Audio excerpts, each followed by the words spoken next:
স্বপ্ন মানুষের কাছে একটা বিশাল বড় জিনিস। প্রথমত নেলস জিনিসটা কারোর থেকে কোনোদিন শিখিনি।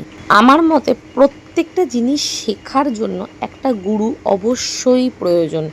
গুরু ছাড়া কোনো দিনও শেখা সম্ভব নয়। তো ফাইনালি আজকে ছিল আমার নেলসের 2 days ওয়ার্কশপ, যেটা ছিল মধ্যমগ্রামে। আমি নিপা ম্যামের ক্লাসে যাচ্ছি।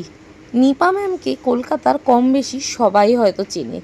নেল আর্টিস্ট বা নেলসের কথা বললেই যার নাম উঠে আসে একমাত্র সেটা হলো কলকাতার বুকে দাঁড়িয়ে নিপা ম্যাম।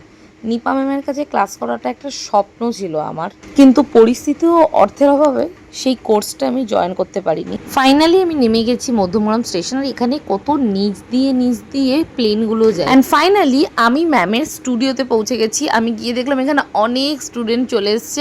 আমি লাস্ট, তো লাস্টেই সিট পেয়েছি। আমাদের দিয়ে দেওয়া হলো নিপা ম্যামের একটা করে আইডেন্টি কার্ড।